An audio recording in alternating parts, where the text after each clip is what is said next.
Hello，大家好，欢迎收看这次影片。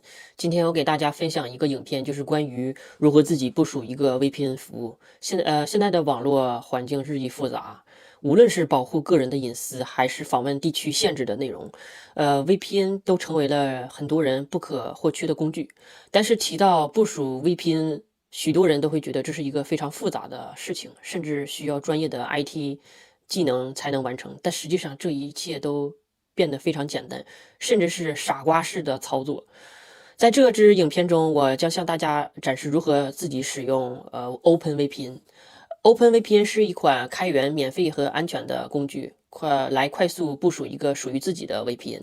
顺便说一下，我是一名在法国巴黎工作的资料工程师，VPN 是我工作和生活中必不可少的工具。多年前我就开始自己自建 VPN 服务，不仅稳定安全，而且最重要的是从未中断过。我目前人在巴黎，无论是处理工作还是个人需求，这套系统一直在我保证当中的安全的网络环境中工作运行。那么，为什么我会使用 VPN 呢？举个例子，我平时很喜欢看韩国的综艺节目，但有的时候这些节目对地区的 IP 是有限制的。比如说，我的 IP 是在法国巴黎，必须要有韩国的 IP 地址才能观看。这时候 VPN 就成为了我的得力助手，它能让我轻松的切换到韩国的 IP，随时随地的追我喜欢的韩剧和综艺节目。不仅如此，VPN 还能够帮助我访问更多被限制的内容，实现真正的网络自由。比如说，你可以使用 YouTube，或者是使用维基百科，或者是使用 Google，但是这些服务可能会在某些国家是禁止使用的。另外，大家都可能会觉得免费的 VPN 很方便，但是你知道吗？其实免费的 VPN 很可能并不安全，有的时候甚至是钓鱼网站，可能会偷偷的收集你的个人资料，甚至更严重的是会有安全隐患。所以我想透露，这一期影片教大家如何使用 VPN，自建一个安全又稳定的 VPN，不仅能够满足你的网络需求，还能有效的保证你的隐私和资料安全。我透过这个技术可以无缝的在不同的操作平台上使用，比如说我如何通过部署这款服务成功的在安卓手机上使用，以及成功的在苹果手机上使用，还有成功的在 iPad tablet 上使用。然后这是手机，还有就是 laptop，比如说 MacBook、Apple 操作系统如何使用，以及 Linux Linux 乌班图系统的操作如何使用，还有 Windows 上如何操作使用。我在这支影片都会分享如何去在多平台使用这款服务。你不需要高深的技术背景，也不需要花大价钱去购买高端的设备，只需要按照我的步骤一步一步的操作，就能够轻松部署自己的 VPN。我的目的是让大家在享受网络自由的同时，使用稳定安全 VPN，再也不用担心资料泄露或者不稳定的问题。如果你对 VPN 的基础概念很感兴趣，或者需要一个高效的网络工具，这支影片绝对是你需要准备观看的。准备好了吗？那我们就开始观看。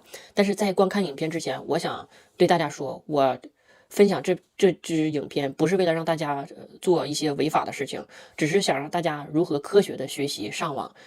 好了，那我们来观看我们的影片吧。然后接下来我给大家展示我如何在AWS 上部署OpenVPN 服务。然后这里我们需要进入 AWS Amazon.com 这个页面，然后我们需要进入。假设大家有 AWS 账户，如果没有的话，你需要自己去注册一个账户，然后第一年是免费使用，然后免费就相当于免费使用AWS 的免费服务。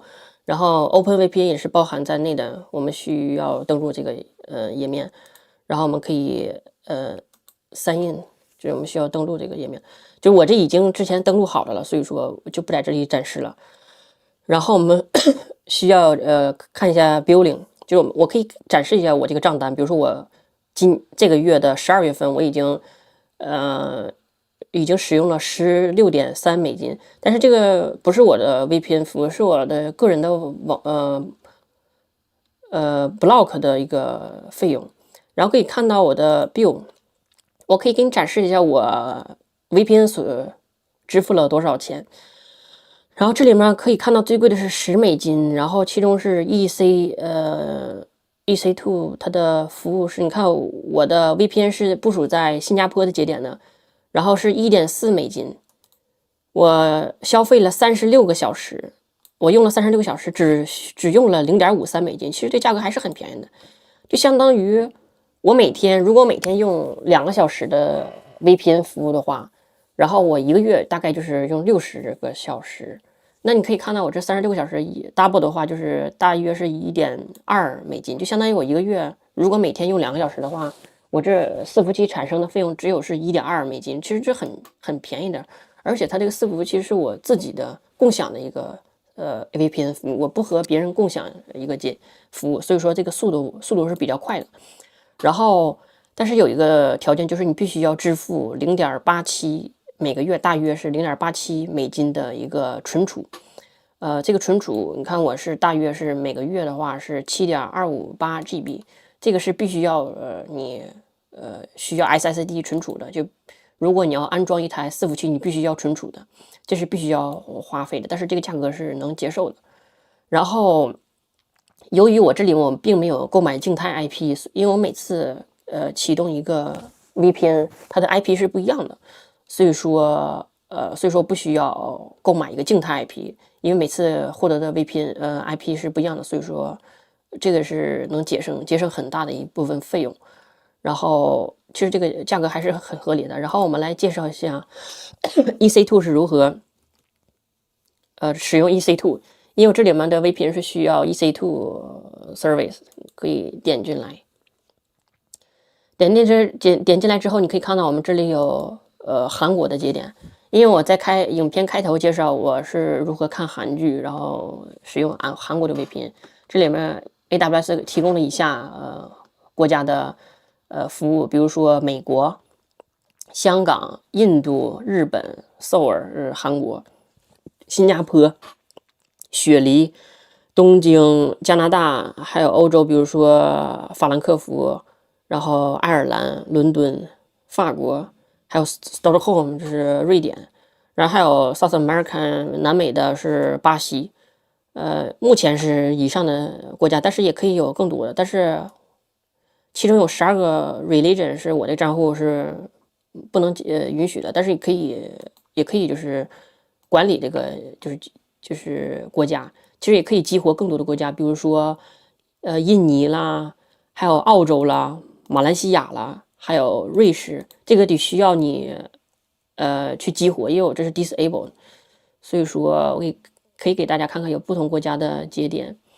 但是这里面目前是没有发现有台湾的，所以说不好意思大家，如果需要台湾的这个 AWS 可能是没有办法能帮到。这里还有以色列的 Israel， 然后沙烏地阿拉伯应该是沙烏地阿拉伯，这是中东的。好，那我们返回这个，我们就直接在这个 server 上创建一台伺服器，我们需要点击 instance。你可以看到这里面没有任何一个伺服器正在运行，因为我们没有去创建，所以说我们需要点 launch instance， 然后在更多的一个这里面点击选择输入 open VPN。Amazon 它已经帮我们已经 productionized 的就是这个产品，所以说你不需要自己去安装，直接我们点击 select 就可以了。这我们选择这个 subscribe now。现在我们可以订阅之后，我们可以看到 AWS 已经为我们确定好了一个伺服器的镜像，然后我们需要选择instance 的 type， 然后我们这里建议大家选择T2.micro。如果你不差钱的话，可以选择高的，但是如果前提是你用户量多的情况下，如果1个人的话或者2个人的话，其实选择 micro 就是可以。这里面它如果是你第一次注册 AWS 第1年的是免费的，所以说你如果免费使用1年的话，就相当于免费使用1年 VPN 服务。这里面也可以，就是这个条件是 free tier， 就是你可以选择 T2.micro， 然后选择 T2.micro。我建议大家不要选择 T2 Nano， 这个是特别小，因为我当时测试了，在这款伺服器安装 OpenVPN 是无法使用的，就是 VPN 它总当掉，所以说我们就直接选择第2个 Micro 就可以了。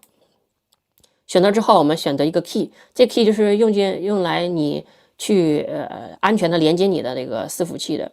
然后我们这之前已经创建了一个key， 就是你可以自己，如果你没有的话，你建议你点击 create new key pair， 因为我这里已经有了，我就是使用这个 VPN。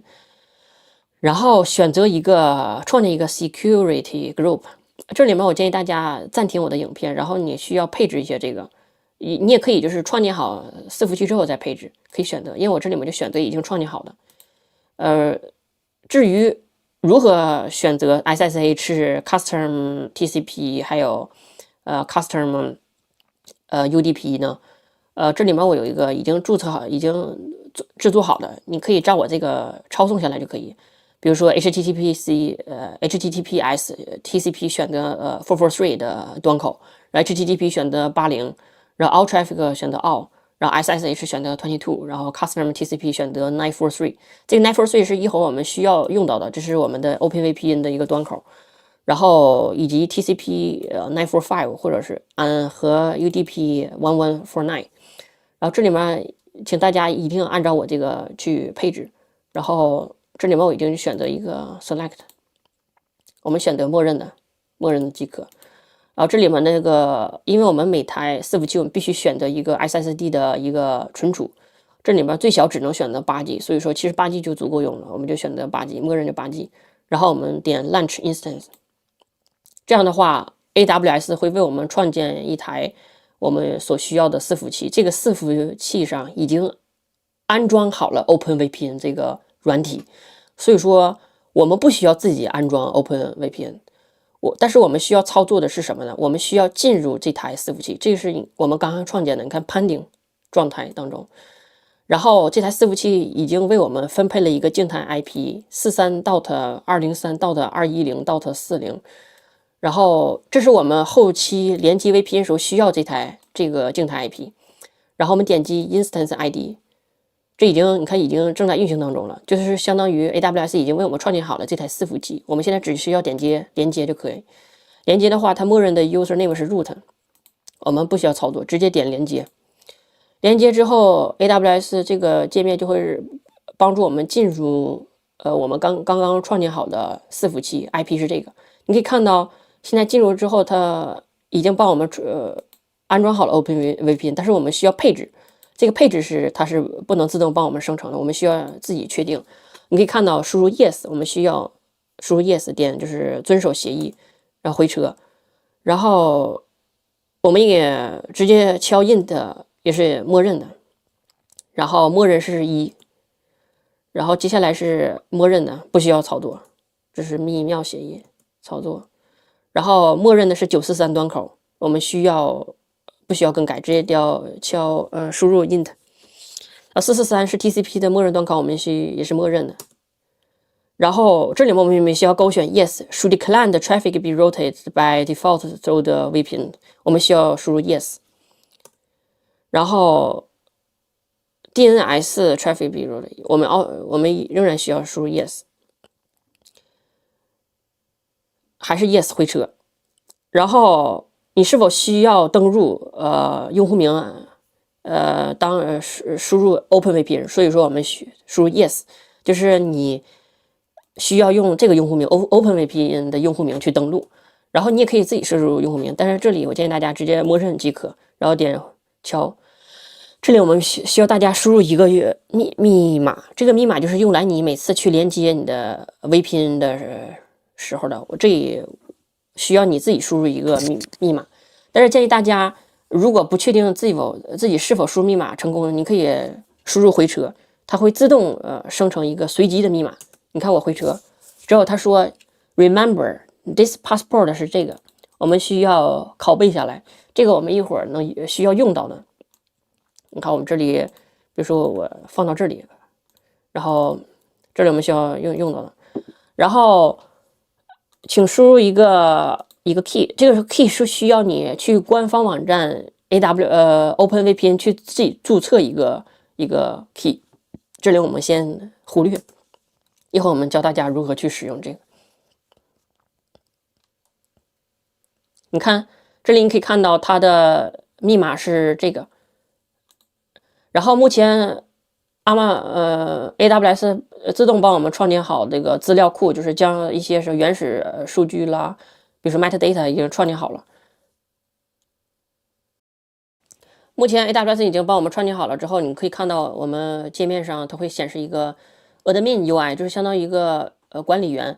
我们需要进入这个页面，你看我们可以进入这个页面。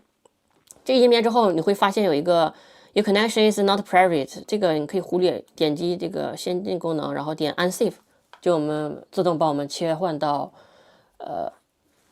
管理的界面。然后这个输入我们刚才默认的是 OpenVPN， 然后这密码就是刚刚我们拷贝下来这个密码，这是随机的密码。然后你看我们登录之后，我们会发现它有一个协议，我们需要选择 Agree， 就是表示同意的意思。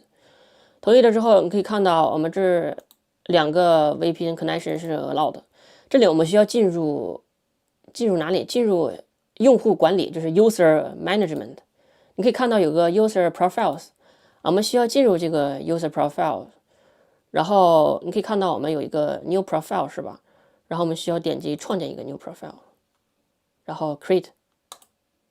你可以看到我们这个下载的页面就下载了一个这个 Profile， 这个 Profile 我们是需要连接 OpenVPN 的时候使用的。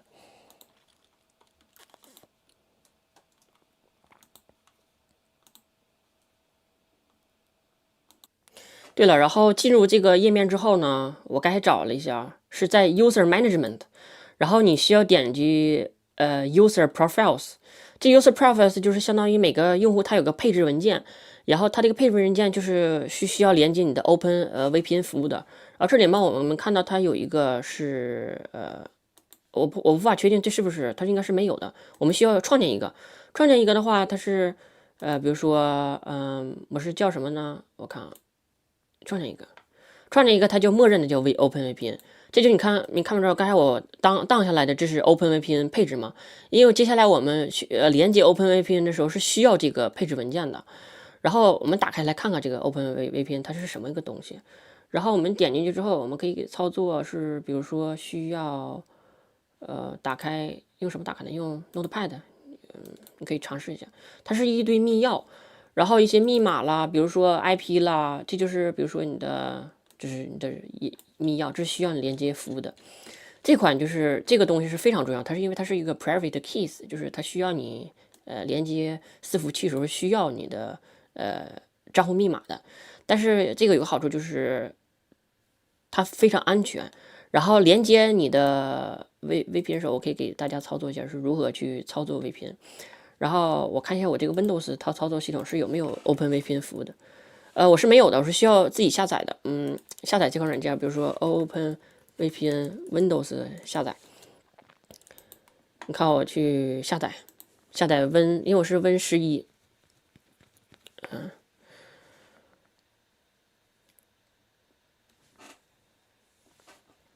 然后我下载之后，我安装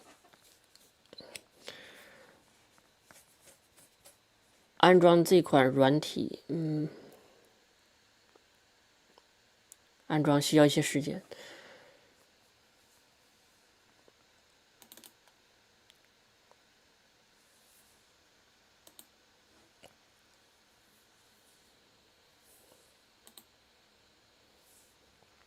然后大家你看，我可以看到现在已经安装上了，是吧？然后点 Next， 只点默认就是接受，然后 Install， 操作，然后 Yes。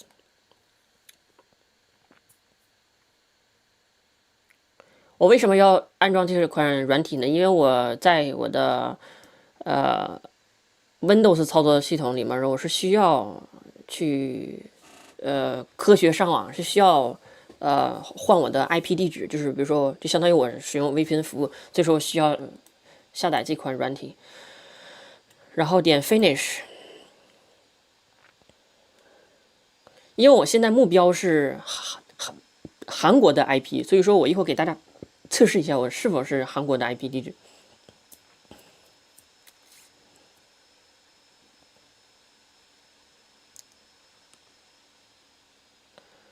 然后应该是安装成功了，应该是。然后我去，你看这里面看已经安装成功了 ，great。然后这里面我就需要连接，如何连接呢？很简单，只需要 upload file 就可以了，直接将刚才我浏览器当中的下载好的文件点击，你看有个 download，你看我直接点这个刚刚下载好的 profile， 点连接。这个 IP 就是我刚才伺服器 EC2 生成的一个 IP 地址。你比如说，你看这是3.3.36，是结尾是156。你看我这个 IP 是156吧？这正好匹配上了。然后我们需要进入这个软体 OpenVPN 软体之后，你看啊，我可以连接的。然后这是 user name， 就是它已经是 lock 的，就是你无法更改的。然后可以。密码是多少呢？就是刚才我进入这个自己设置个密码，就是你刚才在进 EC2 时候设置的然后你看我连接，这就刚才我设置，它如果标绿色的话，就是应该没有问题的。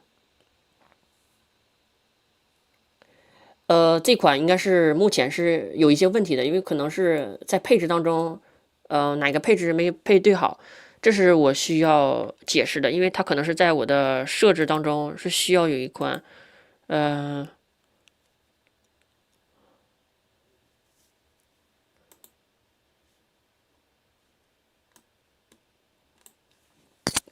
然后我输入我的 hostname IP 之后，就是它 IP 是不需要输入的，然后输入也不需要输入用户名，直接输入你刚才设置的密码，然后点 save 之后，然后我们去连接这款 VPN 服务。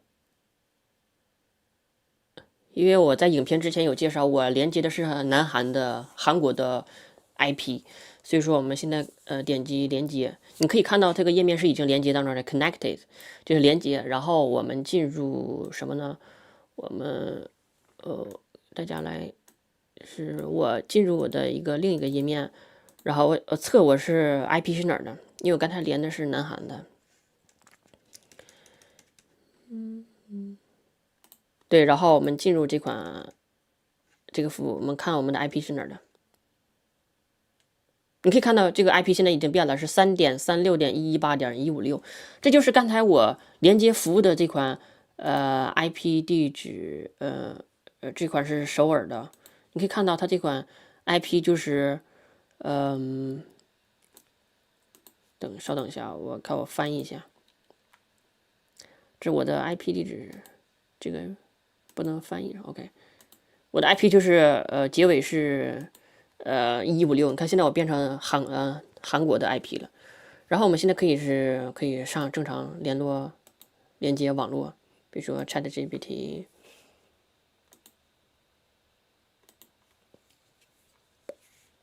你看到现在的这款，就是我们已经就是相当于到了韩国。这款是目前比较稳定的一个节点，你可以看到是 AWS 亚太的，然后是Incheon，这是仁川城市。然后我现在断掉连接，因为我现在不连接 VPN 了。然后我们再刷新，之后你会发现，你会发现它这个 IP 变了，又变成我原来这个 IP 了。这是我原来的这个就是国家的 IP。目前这是 Windows 如何操作使用。然后接下来我会教您如何使用 MacBook， 其实原理都是一样的，直接将这个下载好的这个配置文件，就是这个 profile 直接放到 MacBook 上，也直接在 MacBook 上去操作，然后以及 iPad， iPhone、安卓手机都是可以这么使用的。然后会接下来一步一步的去操作如何去使用。大家可以看到，我刚才进入这个界面的 EC2 上，我们已经是创建一个正在运行当中。如果我们不想用，比如说暂停，我们需要进入这台实例之后，然后它有个 state 状态，stop instance 就相当于我们给伺服器关机状态。但是不是说将这台伺服器删除。如果我们停止的话，下次我们想用时候再 start instance，但这个时候它 IP 就会变了。所以说我们那个配置需要更改它这个 IP。比如说我们进入这台配置之后，你可以看到它这个，我们可以给点开看看这里面是什么。它是一个相当于它一个连接属性以及这个密钥。但是我们需要，如果我们下一个如果再生成一个的话，生成一个新的 IP，我们需要将这个 IP 修改。但是我个人有一个自己做了一个软体，这个软体手机电脑都可以去访问，然后我们自动更改这个 IP。所以这里面我们需要手动更改，因为我们下次可能会更换 IP，因为我们静态 IP，因为静态 IP 大约是每个月3.5美金，所以说我们并没有购买，然后这里面我们可以terminate， 就相当于删除这台伺服器，这就是永远恢复不来了。这里因为我不给展示，我可以删除，相当于我们这个伺服器就已经被删掉，永久删掉了，我们恢复不了了。然后看好。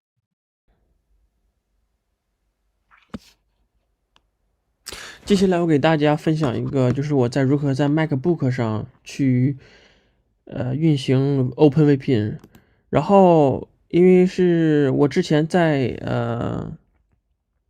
我的 Windows 上有这个配置文件，所以说，但是我在 MacBook 上没有配置文件，但是我们可以用一个配置文件，然后去不同的设备去连接。这里面我就不去连接我的 AWS， 我是有自己的一个网站。我自己的网站可以就是创建一个实例，比如说这是我的个人网站，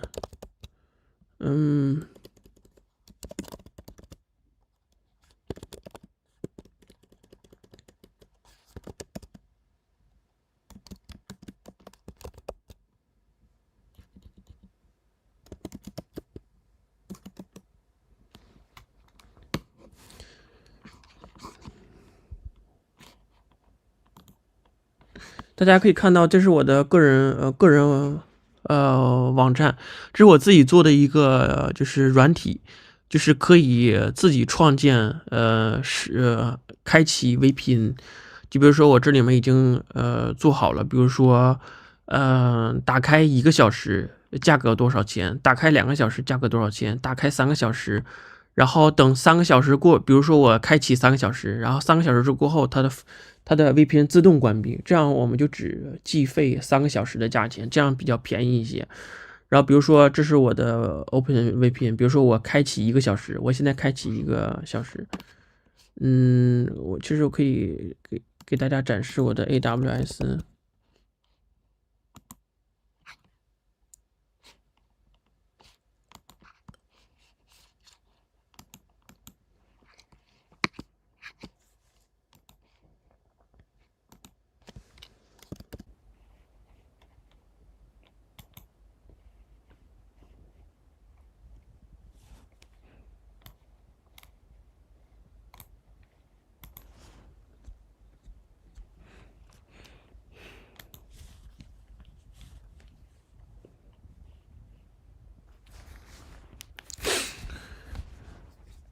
大家可以看到，这已经登录了我的AWS 账户，然后我进入我的Singapore 新加坡的节点，因为这里面我做好的这个软体是连接新加坡的一个地址，然后你可以看到我的 EC2 进去 EC2 上，目前这个我的 instance 你可以看到。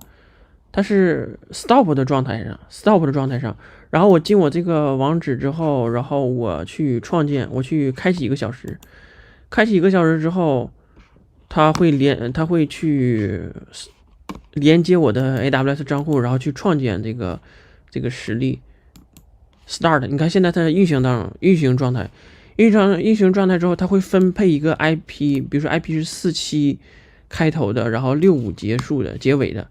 你可以看到，然后这个网址之后，它会就是47，然后65结束的。这个就是我们目前已经开启这台服务了，因为我用之前我要开启，开启之后呢，我怎么下载那个配置文件呢？然后我们点击下载 download 到 local， 下载之后，然后我这个 Google 浏览器它会下载一个这个配置，配置之后，然后我 keep， 我直接点连接，然后我打开 OpenVPN， 然后点 OK，OK 之后，然后密码就输入之前我自己的密码。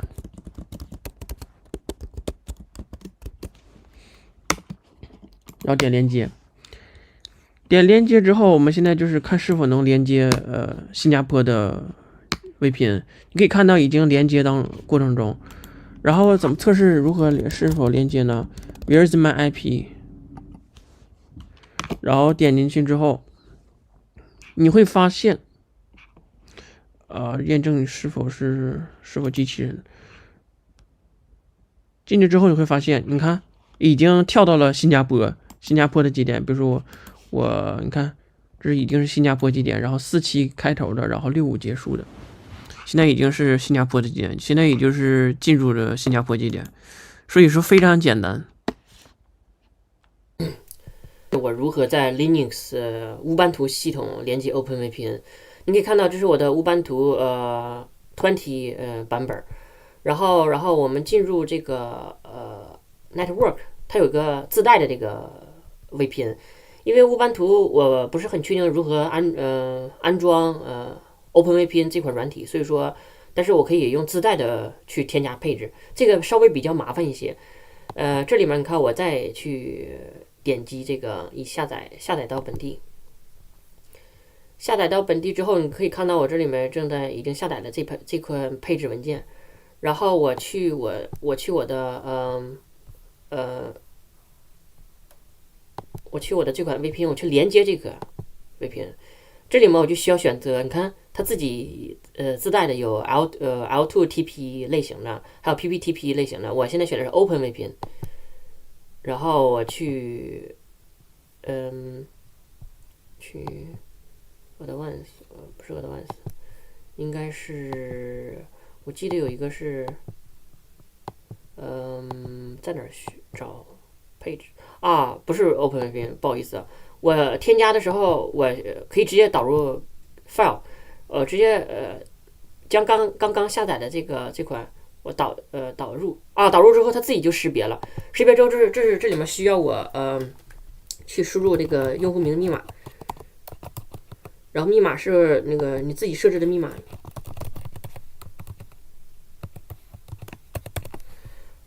然后我们点添加，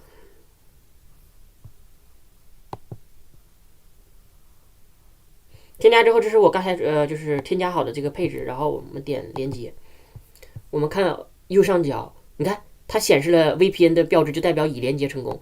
然后这个时候我再去测试我的 IP 是否这个 VPN 的 IP，IP 开头是47开头的，你可以看到我们现在又进入了新加坡的这个地址，然后这已经就代表连接成功。我现在关闭之后，然后我们再刷新页面，你会发现它已经 VPN 就变了，又变成我之前的国家了。所以说这是 Linux 的系统，还是比较容易的。那好，接下来我给大家展示如何用安卓手机使用 OpenVPN。然后我还是同样的方式，我进入我这个个人的软体网站，然后去下载我的这个配置文件。这个配置文件，大家在配置 OpenVPN 的时候，它是会自己生成的一个文件。然后我们这里去进我这个网址去 download 我的这个文件到本地。因为我这个已经就是用程式码已经写好的，是用 Python 写的。然后你看我保存这个 config file， 就这个配置文件，然后进入这个 OpenVPN 这款软体，安卓手机里，然后去点击之后，然后添加一个配置文件。添加配置文件的时候，直接将刚才的这个加载之后，然后输入用户名和密码。输入完用户名和密码需要保存，保存之后，然后你可以看到它正在连接当中。连接完之后，现在已经是连接当中，已连接。然后我们可以测试可以去 Google 浏览器上去，看我们的本地 IP 是多少。如果不出意外的话，应该是跳到了新加坡的 IP。你看，这些已经进入了新加坡的网络，47开头的这个 IP 地址。然后我断开之后呢，我又恢复到原来的 IP，然后我再刷新，看又是我的62开头的这个 IP，因为个人隐私，我就不展示我的本地 IP。然后接下来我给大家展示我的 iPad，其实 iPad 和 iPhone 的手机是一样的，所以说我在这里影片里只展示如何操作 iPad 连接 OpenVPN。然后你可以看到这里面我们的是 iPad 的操作系统，然后同样的方式我进入我的网址，然后去下载这个 profile 这个配置文件，这个配置文件在任何一个操作系统都需要的。然后你可以看到这是新加坡的节点，然后我下载到本地，仍要传送，然后我存储到我的本地，存储到我的 iPad 档案里，然后点存储。存储之后，我们开启方式是可以通过 OpenVPN，因为我的 Apple 商店里已经下载了这个软体，然后我们点 Add 添加，添加之后，然后用户名是 lock 的，就是你只需要输入密码即可。然后我输入完密码之后，点 Connect 连接。然后你可以看到左上角这个橙色的已经变成绿色，就代表已连接。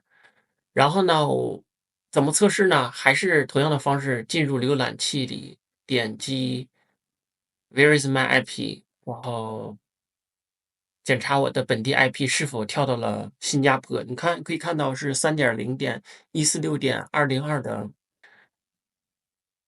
IP，你可以看到是节点是新加坡。那好了，这个 iPad 和 iPhone 已经操作完成。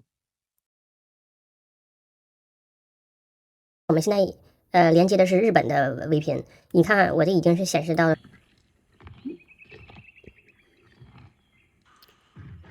你可以看到它这个效果还是可以的，速度 OK 没问题。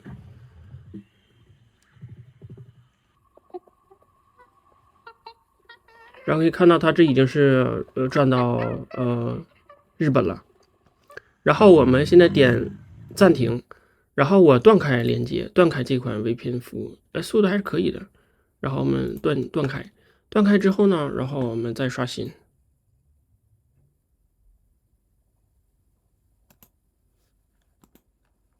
然后就切回到了我原来的这个国家。大家好，欢迎大家收看我的这个影片。上一期我给大家分享就是如何关于自己在 AWS 上部署 OpenVPN，然后今天我的影片主要是给大家分享如何自己在微软云上部署 OpenVPN。其实大概的方案都是一样的，但是据我所综合使用这个微软云上那个服务速度还是比较快的。然后有很多网友就是评论说他的这个方案白嫖比较容易一些。其实我想说的是，就是它这个各有各的优缺点吧。你所说的白嫖，它是并不代表说是最好的。首先，我们所使用 OpenVPN 的目的是什么？你是想白嫖呢，还是想要安全稳定可靠的节点呢？这个它是两个方面的一个概念。但是我给大家就是我个人使用了就是使用 VPN 已经超过10年以上了，就是各个方式我都使用过。我所给提供的这个方案，并不是说完完全免费的，但是因为我们都知道，刚开始你用云服务的话，第1年是免费的。其实我这个2个方案就相当于你可以白嫖2年，你们所说的白嫖。但是我所用 OpenVPN 的目的不是为了白嫖，不是为了免费，而是为了靠谱，是为了稳定。因为我并不是说差那个就是几美金的价格，而且我这个方案其实已经是最便宜的了。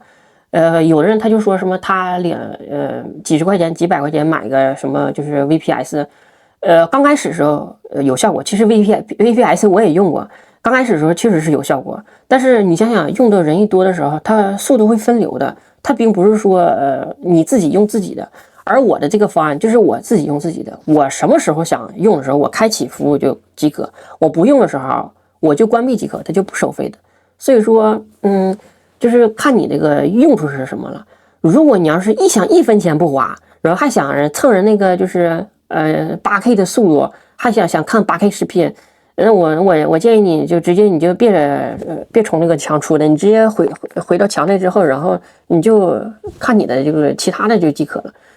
然后还有就是，比如说我这个为什么好呢？因为我这款是自己在伺服器上部署的一款软体，然后我软体开启之后，我自己就是开机关机即可，然后开机的时候收我自己的账单，而且它这个费用是真的是很便宜的，真的是很便宜的。所以说，如果大家感兴趣，可以观看我这个是怎么部署，这个是非常非常简单，就是傻瓜式的部署。好，感谢大家收看。今天我给大家来分享一个影片，是关于如何自己搭建微拼服务。上一期影片我给大家展示了如何在 AWS 亚马逊云上如何自己搭建微拼服务，但是由于很多小朋友跟我反映说，在 AWS 上注册账户比较困难。然后今天我给大家分享另一个云端服务，就是微软云。微软云目前和 AWS 和 GCP 谷歌云是并列的3大云厂商公司。然后这里面我给大家分享如何用微软云部署，就是 Microsoft 的 Azure， 这款也是目前比较火的一个云端公司。然后我们今天主要是给大家来展示如何在微软云上部署 Azure 上部署 OpenVPN， 还是非常比较容易的。我接下来给大家展示。首先你需要有一个自己的 Azure 账户，这个是微软云，微软云比亚马逊云要好注册一些，然后第1年也是免费试用的。然后影片开头我介绍了如何自己使用日本的VPN 服务，然后速度也比较稳定。来，这里我给展示如何自己使用微软云部署 VPN。假设我们已经有了这款就是 Microsoft Azure 的这个账户，然后如何创建呢？我们需要进入这个 Marketplace。如果你没有这里面有的话，你可以搜索Marketplace， 然后进入这里。进入这里之后，你可以看到我们这里可以搜索 OpenVPN， 然后 OpenVPN Access Survey。你可以看到我们的第一个 OpenVPN Access Survey， 然后选择这个，点进入。进入之后，我们可以看到它有就是创建那个功能，就是创建 button， 我们直接点击 Create。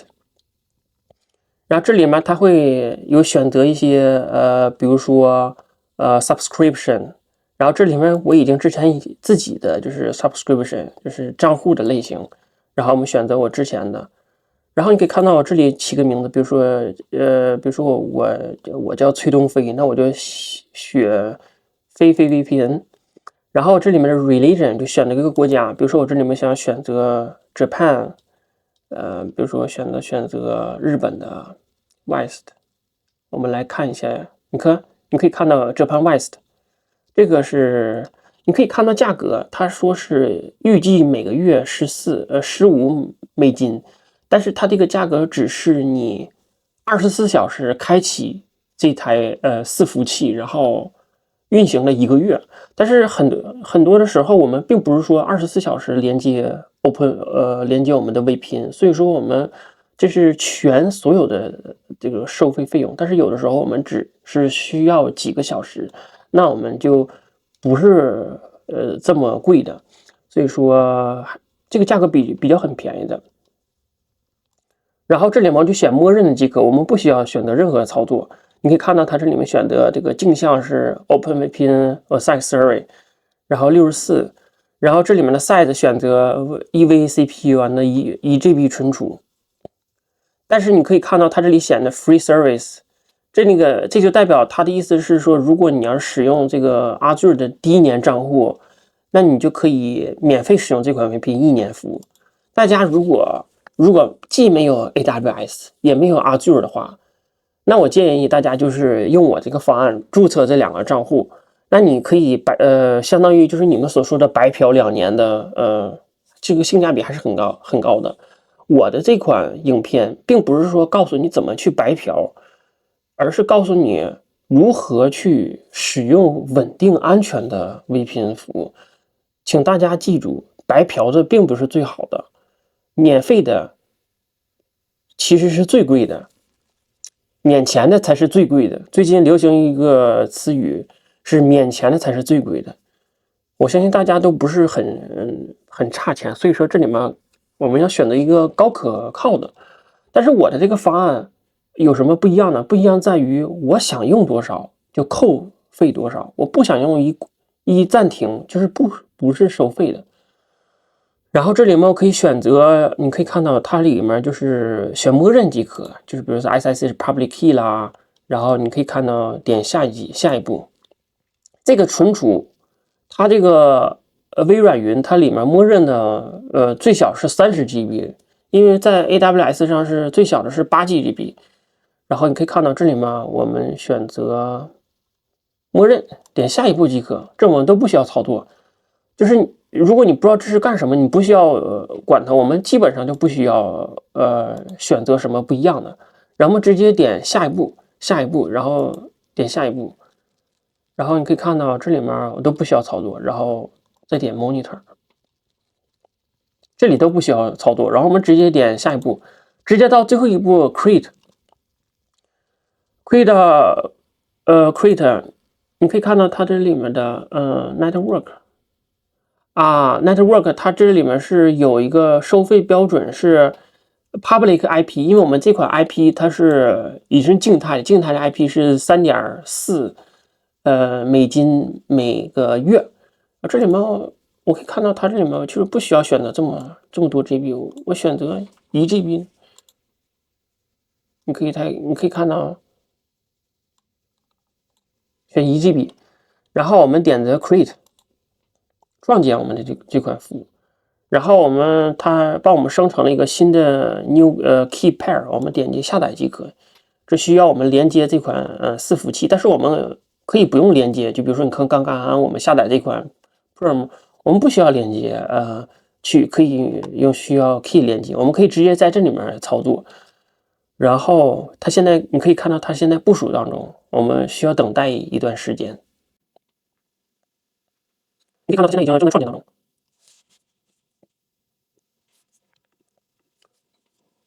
那我现在给影片快进一下。在创建这个服务，我想跟大家分享一个，就是关于很多网友向我反映说，他的方法比较好，其实每个方法都是有不同的优点与缺点。其实你可以看到，就是有很多他说免费白嫖，其实他这个服务吧，我不敢保证它比较稳定，因为刚开始的时候可能人少的时候它确实是有速度，但是等用的人多了之后，它这个速度它肯定会下降的。而我这个方式，没有人和你分享一台伺服器，只有你自己去使用。好，那我们现在已经创建这一台了伺服器之后，你可以看到它有一个 public IP address 是吧？我们把这个拷贝下来，之后，我们进入浏览器之后，输入这台 IP， 然后我们需要前面加 HTTPS， 然后我们进入443端口，这个443端口是必须要的，然后我们进入 admin 页面。它这台应该是错误的，那不是 admin， 应该直接就是943，对943，不好意思，是943。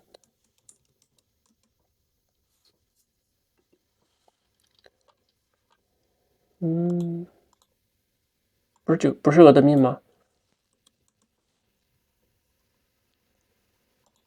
咱们来看一下它这款 IP 啊，不好意思啊，我有点着急了。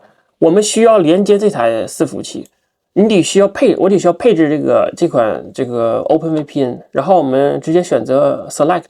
你可以看到我们那个 Azure 它已经帮我们制作好了一个工具，就相当于 Client， 我们去进入这款就是这个连接这个伺服器。当然了，你也可以使用就是我们本地的这个就是连接这台需要这个 key， 但是我比较偷懒一些，所以说我们就直接在它这里面工具下就连接即可。我们需要等待大概1分钟不到吧。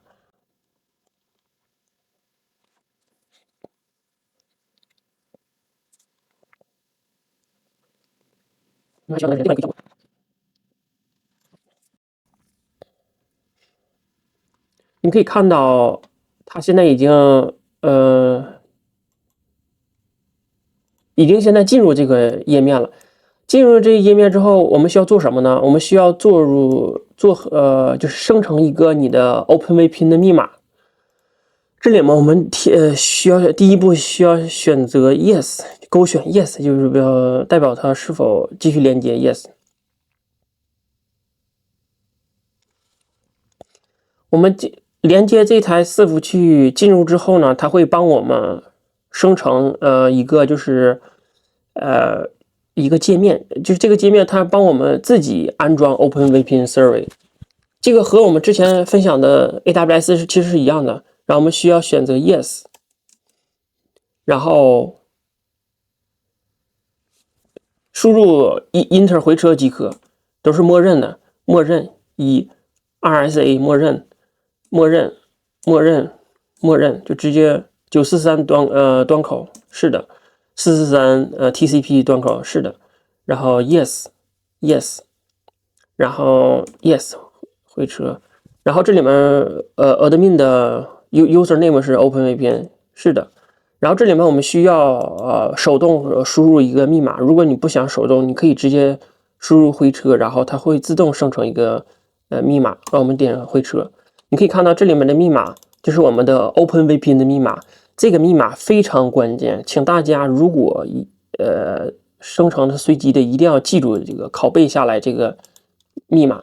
然后你可以看到我一会儿在这里面我去保存一下即可。然后这个它是这个 activation key， 我们默认不需要。然后等它现在已经是微软云帮我们自动创建了一台 OpenVPN Server， 然后现在正在是插入我们的资料库到资料库当中。你可以看到这里面就是它已经帮我们正在部署，你可以看到这已经输入好了。但这里面我们需要做一个不一样的地方，就是我们需要将这个拷贝下来之后，我们拷贝之后我们需要将这个我们刚刚的这款 IP 先替换，因为它这里面这不是静态 IP， 所以说我们需要换我们的这个 IP， 然后我们点输入之后，它说有 connection is not private， 我们需要点 unsafe， 就是进入这个大家不用担心，它说它连接不是安全的。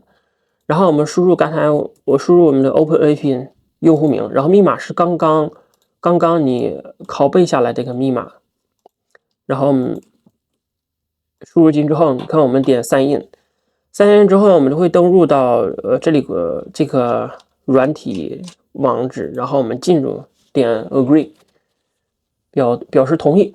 同意之后呢，大家可以看到这里面我们可以进入我们的cluster network setting。这里我们需要更改一下我们这个 host name IP 地址，因为这款 IP 地址是52.147.71.76。你可以看到这是我们这个地址 IP 地址，我们需要更换这个。这就是你唯一更换的一个地址。如果你这里面是本地的这个地址，你就不需要更改。然后这里我们点save setting 之后，我们需要 update the running server， 就需要重启这台伺服器。重启这台伺服器之后，我们还需要重新再进入，然后我们还是同样的方式，我们需要再进入这台伺服器，然后我们输入 OpenVPN， 然后密码是这个 CP 开头的。现在我们进入这台伺服器，然后你可以看到我们这块伺服器只能有2个用户连接，然后我们需要进入 User Management， 然后点击这个 User Profiles， 我们需要生成这款就是这个配置文件，这盘配置文件是我们需要连接的，然后我们点击 New Profile， 然后点 Create Profile。你可以看到我们这里面就是本机下载了这个 Profile 3这个，然后我们一会儿连接的时候需要连接这一款。你看我们现在点双击之后，它会自动帮我们进入 OpenVPN 连接，然后点 OK。OK 之后，你可以看到它这个IP 就是我们刚刚的这个 IP 147.71.76是吧？我们点 Save Password， 密码是什么呢？密码就是你刚刚随机生成的这个密码。需要这里面，你可以看到啊，然后我们点 Connect 之后，你看我们现在已经就是连接它的这款伺服器了，是吧？然后连接这款伺服器之后，我们需要做什么呢？我们需要输入 Where is my IP？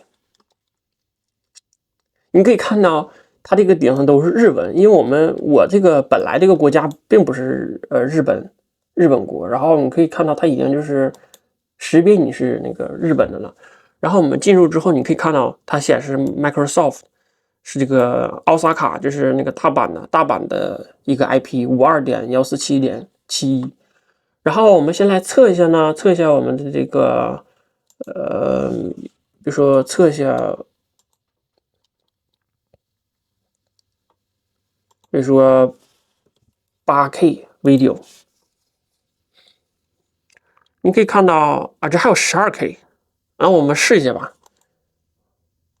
我们试一下它这个速度怎么样。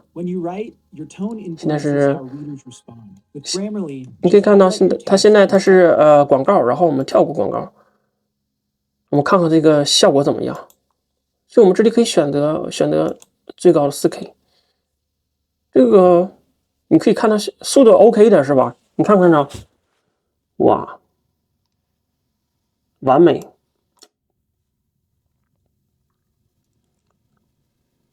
哇，弄得我也想去瑞士去拍，用我的无人机去拍这画面。我天，真的是240 fps， 你可以看到这个效果完全 OK 是吧？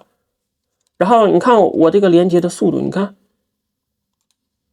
它这个9兆 B 每秒。Connection 的，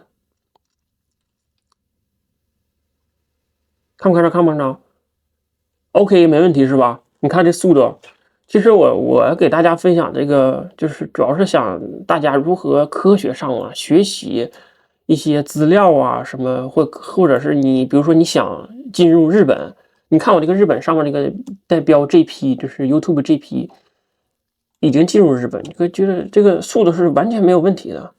而且价格说贵不贵，因为你看啊，你要想白嫖，就是1分钱不花那是不可能的。我跟你说，任何一个方案它都不可能说白嫖，它白嫖的既然它白嫖，它有白嫖的道理。然后这里面呢，我给 VPN 断掉，就比如说你用的时候，可以用的时候你就开启，不用呢我点 stop， 你看不看着？我点 stop。点 stop 它就不收费，因为它相当于是在云端是这个伺服器上，它相当于开启就是关机开机的状态。我们关机之后，我们现在就是这台伺服器应该是连不上了它现在还能连上呢，它这个需要一段时间。然后如果想开启的话，我们再 start 即可。这里呢我就是不想那个留这个伺服器，我就点删除即可。删除即可。删除即可之后，我们选择这个页面之后，你可以看到，然后我们需要等待一段时间。它现在还是那个什么时候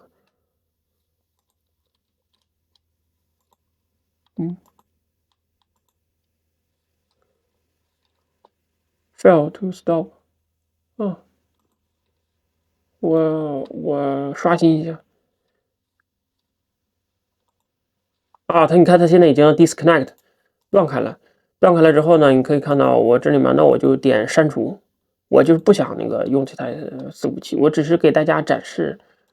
因为比如说有的时候我去别的国家，或者是去中国大陆的话，我就用这个方式，特别稳定，我就从来就没有掉过的时候。然后 delete。但是我给大家分享一个，就是这个微软云第1年是免费的，就相当于我刚才所有的服务都是不收费的，然后还给你一个$150的就是个优惠券，然后你不管你是用什么服务的时候，它都从那$150里扣，相当于你们所说的白嫖。那好了，感谢大家的收看，再见。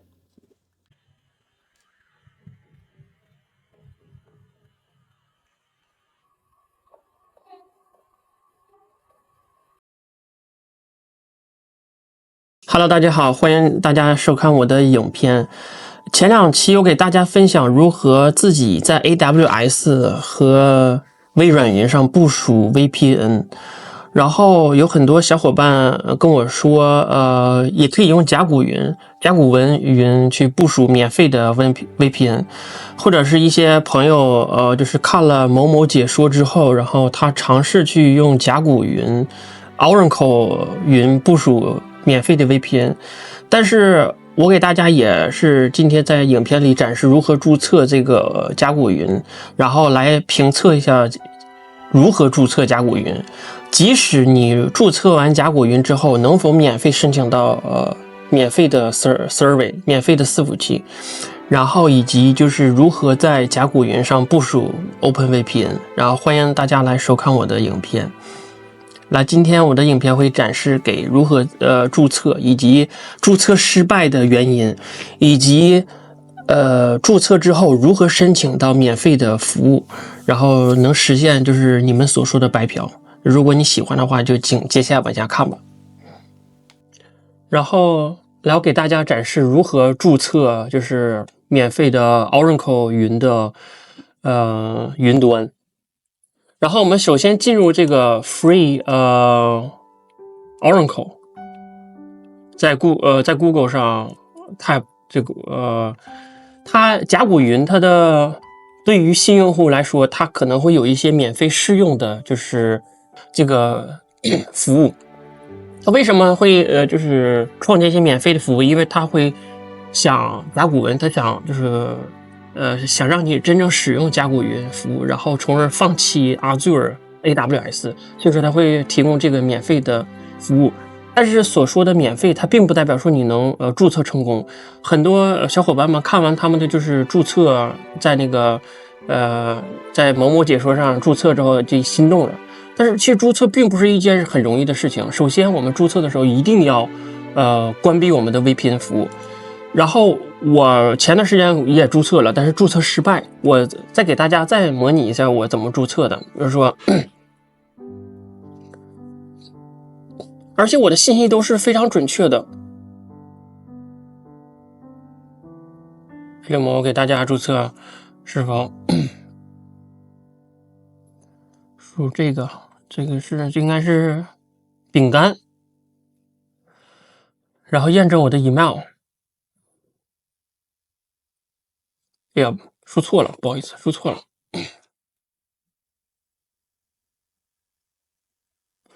我再刷新一次。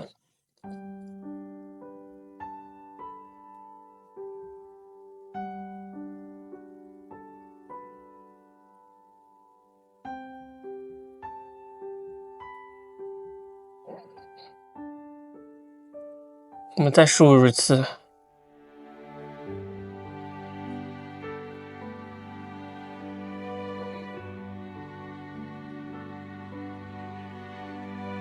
然后他会给我发 email， 然后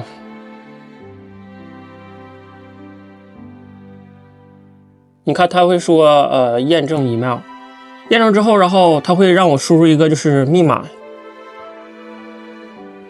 这是我输入这个密码。注册之后，然后我们选 individual 就是个人的，然后这是账户 home region， 比如说我选Japan，我选择日本的伺服器。还有这个甲骨云，它这个有个特点，它一旦你选择这个区域之后，你就不能变更了。这就是一个免费有免费的坏处。免费的话，你只能选一个区域，但是如果你要是比如说你换 IP 了，你就无法换 IP， 比如说无法换国家，这就不是很方便。比如说我之前的2期影片，我可以随意切换，无所谓。然后这里面选择 Japan， 他说他建议是不要选择就是Tokyo 和这个首尔的。你看他说建议不要选 Tokyo 和首尔的，因为很难分配到服务器，所以说你选择一些不是热门的国家。然后我们点继续，点进去之后，他就需要让我填写我的地址。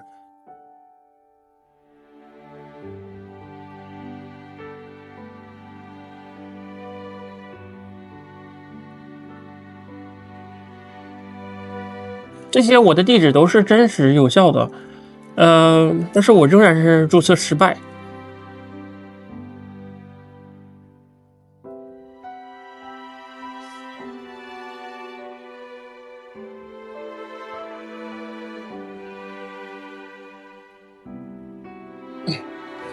然后我这些地址都是真实有效的，都是我本人的地址。然后我们添加信用卡，这个比较关键。我是前2天输入我真实的信用卡，我是美国的信用卡，但是它是欧洲的账户，也是他说我这个验证失败，我也不知道为什么，可能就是看运气了。然后我们输入我们这个我是 Visa 卡，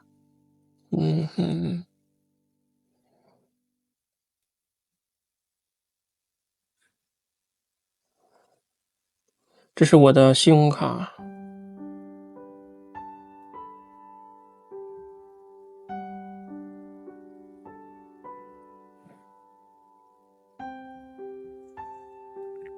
要点完成，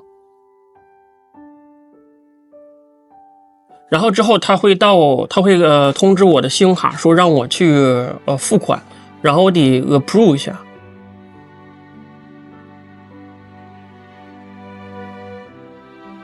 对，然后我点 approve， 就是代表我付款。我付款之后成功之后，这一步很简单，关键是下一步，很多人他到下一步说他就是说失败。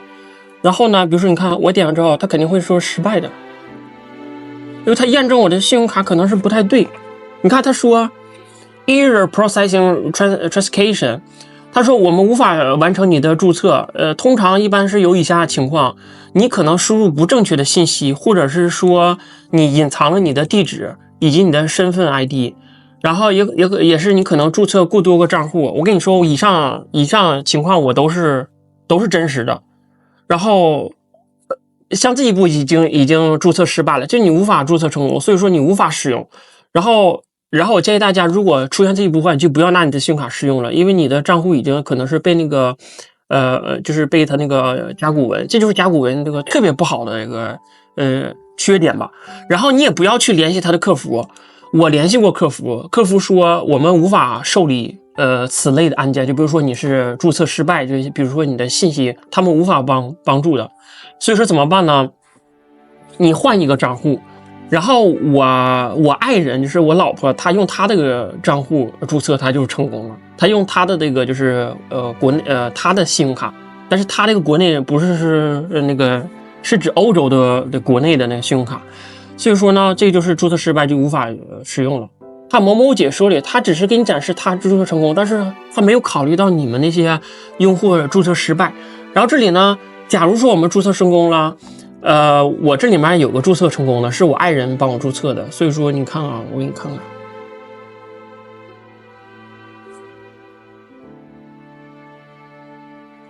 这样的吧，我给你展示一下我登录之后，你看，我用我爱人的账户，这是注册成功的，然后点下一步，下一步之后呢，它会填写我们这个email。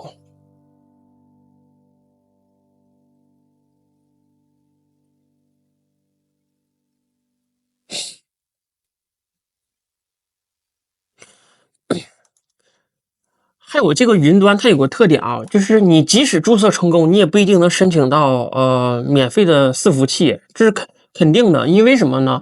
因为经过某某姐说，她说完之后吧，大家都去尝试注册，注册完之后呢，它的伺服器它免费的试用的，它就是已经就是没有足够的了，你就得等待。所以说等待的话，其实是很漫长的事情。你看这里面说我这免费的，你有一个250。欧元的免费试用，一旦你的免费试用结束，这你可以忽略。记住大家这里面不要点那个 upgrade， 如果 upgrade 的话，你就没有那什么了。然后这里面我是创建的在那个荷兰阿姆斯特丹创建一台伺服器，好处是啥呢？它是免费的，坏处是你不能切换那个国家，就比如说我想跳到日本，这是不可能的，因为这就是 Azure 和AWS 是可以切换的，这个微软云如果你免费的就是切换不了。然后你看看我给大家展示如何去创建一台实例。然后你可以首先我们进入到我解说它是如何创建一台实例，是吧？我给你展示，如何创建一台实例。应该 computer instance， 然后我创建一台实例。然后按照你说的，你看它是选 free long free， 然后我们这里创建一台乌班图，是吧？创建一台乌班图，然后我们这里选择就是24版本，最好选择最新版本，因为可能第一版本的它有的不太支持功能。然后我们点 select image right， 是不是啊？你看它change scapes， 然后我们这里面选择。我们选择 AMP21 的这个类型，你看啊，它这里面显示，我只有 eCPU 和6GB 存储，是吧？然后我们点选择，这是免费的，你看 always free， 然后选择这个 shape， 你看我能不能创建？然后我 save， 我下载这个免费的，你看他说 out of capacity for shape。在这个可选的区域里面，绝大多数用户你注册完之后，你也不一定能分配到就是这个免费的，因为他说这个已经用完了，所以说这个就概率就有点像你买彩票似的，你就相当于你分配到大的就是好的伺服器是不可能的事情。你看我这里就是根本创建不了，它已经是用完了，就是免费的。所以说你得等，那就等到猴年马月，是吧？我们现在不要的是等待，我们要的是伺服器，你知道吗？然后我们这里就可以看到这是行不通的，所以说我们还是回到我们之前的那个，就是我给大家展示如何在这个甲骨云上免费的创建 OpenVPN， 其实可以是免费的。我们需要做的是什么呢？我们需要进入这个Oracle Cloud， 然后我们输入在 Marketplace， 你可以看到我这里面已经有输入了 OpenVPN， 输入 OpenVPN 之后，它旁边有个写着市场，让我们点击进入这个即可。进入这个即可之后，你会发现它有 OpenVPN Access Survey。你可以看到它这个是$0，就是这是免费的服务。然后我们点击 Launch Instance 之后，这里面我们就是起个名字吧，起个就比如说什么呢？我们叫 OpenVPN YouTube， 也有展示这个给大家 YouTube 嘛。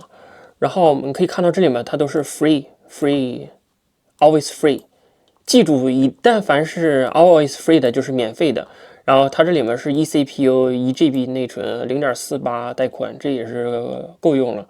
然后我们这里需要添加一个 save private key， 我们生成一个 key， 然后生成之后我们生成本地，一会儿我们需要连接的时候去使用。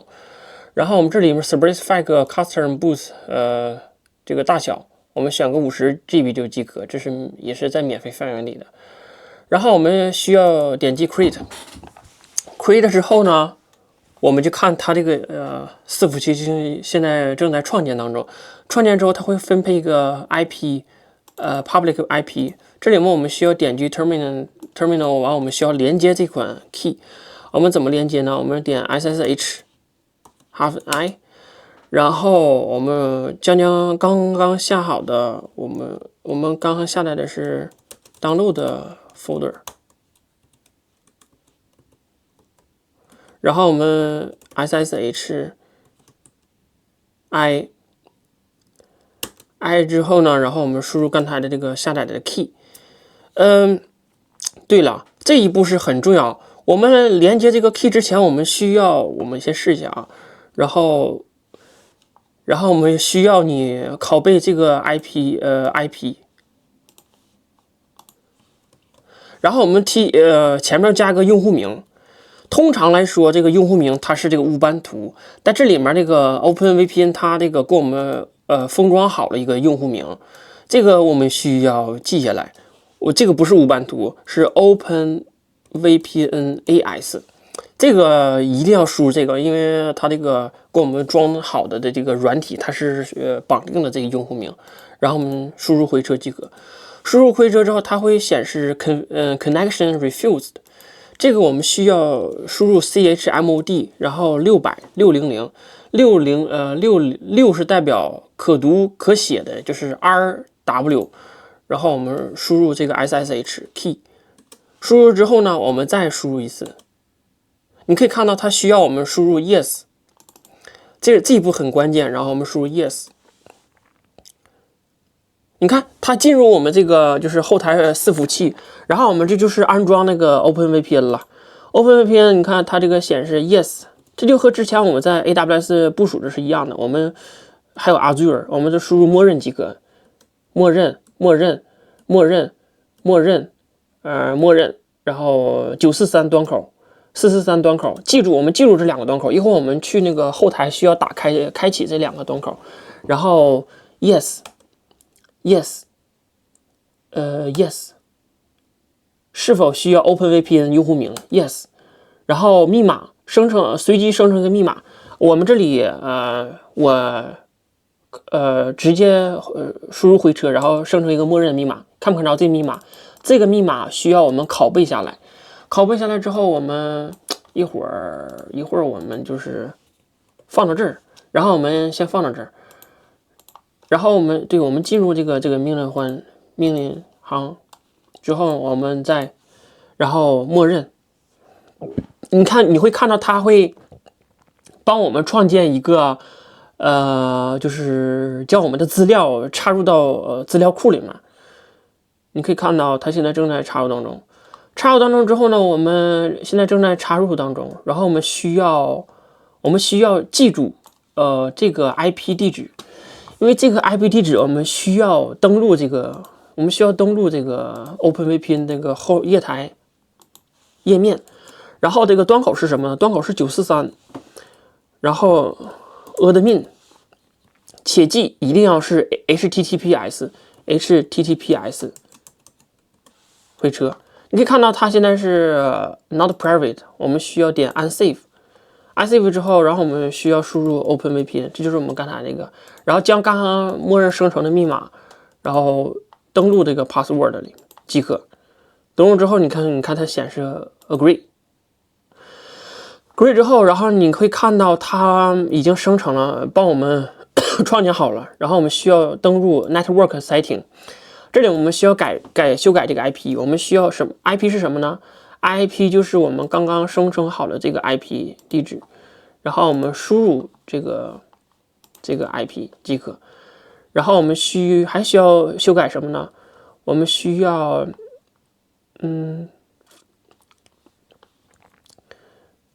进入 VPN setting， 这里我们需要勾选一下，我们需要勾选什么呢？还有 client use specific， 我们需要输入 yes。输入之后，我们需要输入自己的就是主要的 DNS 解析的这个地址 1.1.1.1.1， 然后这是我们的主的，然后备的呢是 1.0.0.1， 这就是我们修改，只需要我们修改的。修改之后呢，然后我们进入这个即可，然后我们需要保存 save setting。save setting 之后，我们需要 update running survey。我们还需要update。update 之后呢，我们回车之后呢，看着，它应该是不需要重启吧？我看看，我们 network 这个 IP 没改，我们需要修改这个 IP。对，然后我们进入这个 IP， 这个 IP 改完之后，我们就需要重启 save setting。save setting 之后，你看 update running survey， 然后你看它现在进不去了，因为它现在伺服器它正在重启当中。重启当中之后呢，然后我们再刷新。刷新之后，我们同样的点 unsafe， 然后点 continue。continue 之后，然后我们输入这个 OpenVPN， 然后密码是刚刚那个随机生成那个密码。然后点sign in。sign in 之后，你会发现现在我们这个 IP 已经变了，就变成我们这个 IP 了。然后我们需要点击 user management， 然后这有个 user profile， 我们点进入 user profile， 然后我们这需要点一个 new profile， 就是生成一个 new profile， 生成一个就是这个配置文件，我们点 create profile。create profile， 你会发现它现在正在生成一个就是这个密码是吧？然后我们点双击之后，你看它这个 OpenVPN 这款软体，它就会自动帮我们把这个 OpenVPN 的这个 config 配置到本地。然后我点 save password 就是刚刚我随机生成的这个密码，你看不看着？这是密码。然后我们点连接 connect。你看看它这个连接怎么样？据我观察，它这个连的时候稍微有一丁点慢，就是和 Azure 和微软云相比，你看它就是连上了。但是我们来看看速度怎么样呢？这个你看看啊，我现在给大家来测一下，比如说YouTube 8K video， 看不看着？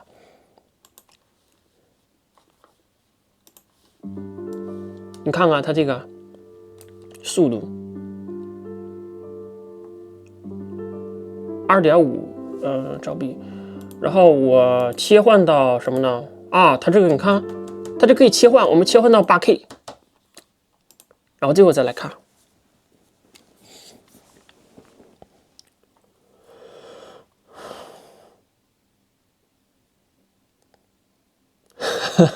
它这个带宽稍微有一点低，跟我那个之前的那个微软和Amazon的比，稍微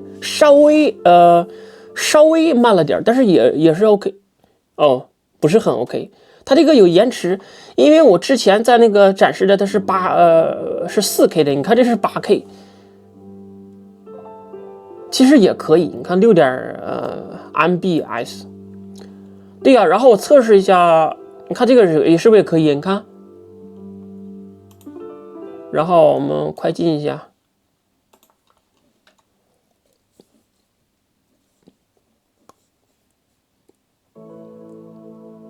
其实也可以。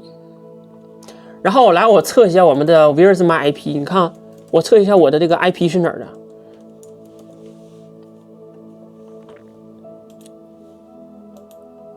阿姆斯特丹的，你看，这是我刚刚创建好的这款 VPN， 你看现在是 Oracle， 然后城市在阿姆斯特丹，其实这个速度还是可以的。那 Hello 大家好，最后很感谢大家观看我的这个以上的3部影片。第一个影片是如何在 AWS 上部署OpenVPN， 第二个影片是告诉大家如何在Azure Microsoft 就是微软云上部署 OpenVPN。然后第3个影片是告诉大家如何在甲骨文云上部署OpenVPN。这3款方式各有各的优点，也各有各的缺点。我首先来解释一下在 AWS 上的优点和缺点。AWS 上，这是我基本上所有的服务最相信的一款，就是服务在这个云端上。我自己的部落格就是 blog 也是部署在 AWS 上的。然后 AWS 上，它这个价格还是很合理的。然后你也可以随意切换不同的 IP。最重要的是它那个比较稳定可靠。然后它缺点就是它不容易注册，它即使成功注册的话，你还需要验证你的信用卡。因为我当时我是用了好几年的 Amazon 就是 AWS 了，然后注册的时候可能需要麻烦一些，就是我注册的时候是 OK 的，没有问题。但是他用了一段时间，他会显示说让我就是把我的所有的工资卡以及在职证明以及的地址，还有你的银行流水需要就是发给就是 AWS， 我记得好像是需要电邮，好像是。然后这是 AWS。Azure 的话，优点是也是比较方便，但是缺点就是价格稍微贵了一丁点。然后还有一个缺点就是你不能每次切换 IP， 就是你不能是重新创建一个就是 IP。像我 AWS 我自己做了一个软体，我可以远程就是开启关机。这是以上2点。AWS 和 Azure 第1年都是免费试用的，然后这个免费试用的时候就相当于你可以白嫖2年。然后但是Amazon 就是 AWS 你需要购买的一个 IP， 就是这个 IP 它这个静态 IP 它是1个月是3.4美金。Azure 的话应该也是这个价格。然后它甲骨文云呢，我目前来看并没有收费，然后所以说这个还是比较好的，但是目前不收费，但是不代表未来不收费，因为一开始亚马逊云之前 IP 也是就是不收费的，现在也开始收费了，因为成本嘛。然后就是大家可能是看了某某解说之后说，就是甲骨文云是白嫖，就是白嫖，永久白嫖。其实他说的是对的，但也是不对的。对的就是首先你得能容易注册账号，就比如说我刚刚影片一开始时候我注册我的账号是失败的，然后你得需要另一个信用卡才能注册成功。第二呢，你即使注册成功之后，你也不一定能申请到就是合适的一个就是伺服器，所以说还是比较看幸运。那么大家不知道喜不喜欢我的影片？如果喜欢我的影片，请别忘了订阅、按赞、开启小铃铛，感谢大家的支持，谢谢，拜拜。